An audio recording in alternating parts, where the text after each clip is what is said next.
8 coffee creamers you should verify, and 3 cleaner ones. At Culinary Cipher, we don't follow food marketing, we verify it. The truth is always on the label. Decode your plate. Here's something almost nobody stops to check. That bottle in your fridge door says creamer, and you pour it in every single morning without a second thought.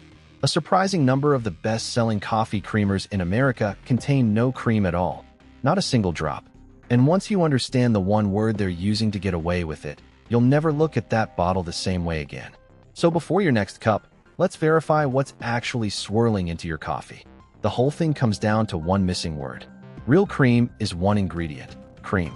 But the product sitting in most fridges says creamer, and that little on the end is the legal signal that you're holding something engineered in a plant, not skimmed off milk. A typical creamer is water or corn syrup solids, some kind of oil, sugar, and a stack of emulsifiers and stabilizers built to look and pour like cream without being it. Once you train your eye to read past the front label, you'll spot exactly what you're buying.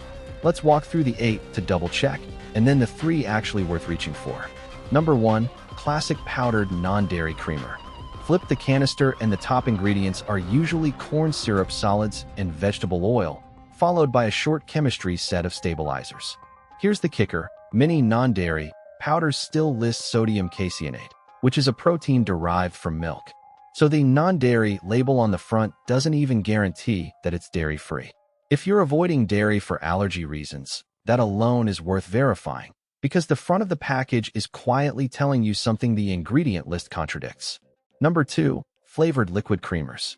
Your French vanilla, your hazelnut, your caramel. These are typically water or a milk base, sugar, vegetable oil, and then emulsifiers like dipotassium phosphate and mono, and diglycerides to keep it all from separating. There's nothing exotic or scary about that on its own, but it's a manufactured food designed to taste like dessert, not a splash of cream. The flavor you love is doing a lot of work to make an oil and sugar mix taste luxurious. Number 3, sugar in that flavored bottle. This is the one that gets people. The nutrition panel might say 5 or 6 grams of sugar per serving and sound reasonable until you check the serving size, which is often just 1 tablespoon. The problem is, almost nobody uses 1 tablespoon. Pour your normal 3 or 4 glugs, and you can easily triple or quadruple that sugar before you've even taken a sip.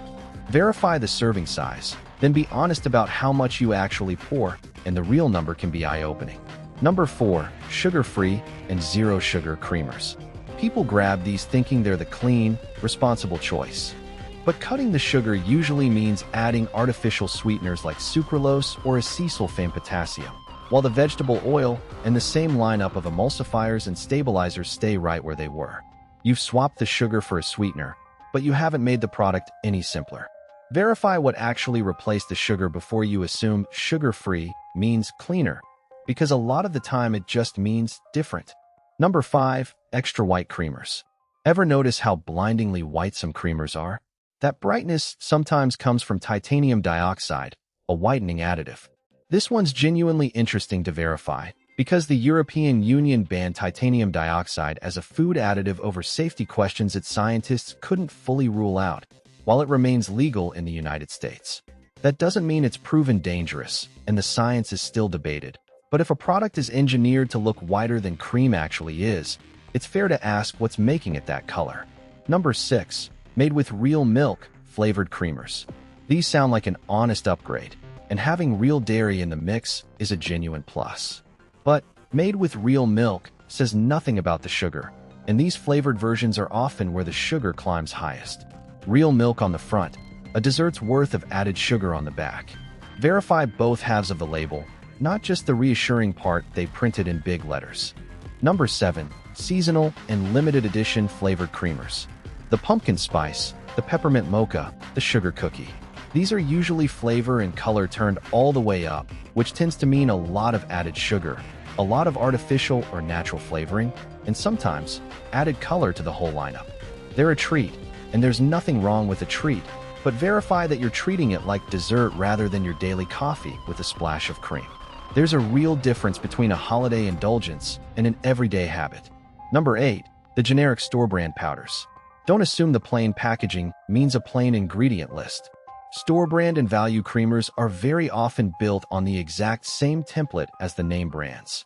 Corn syrup solids or sugar, vegetable oil, and the same stabilizers, just in a simpler looking tub at a lower price.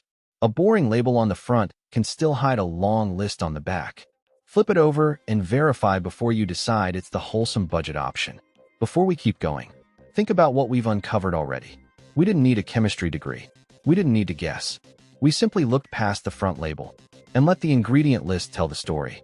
That's what Culinary Cipher is all about, helping families separate marketing from ingredients, one grocery trip at a time, because the truth is always on the label. Decode your plate. Now let's separate the internet myths from what the evidence actually says, because the goal here is to read labels, not to panic. Let's debunk some of those myths now. First, the trans fat issue you may have heard about years ago. Creamers used to rely on partially hydrogenated oils, which are the main source of artificial trans fat. The good news is that regulators removed partially hydrogenated oils from the food supply, so modern creamers have largely moved away from them. It's a genuine example of a label problem that actually got fixed, and it's worth knowing so you're worried about the right things. Second, ingredients like carrageenan and the various emulsifiers get a lot of internet noise.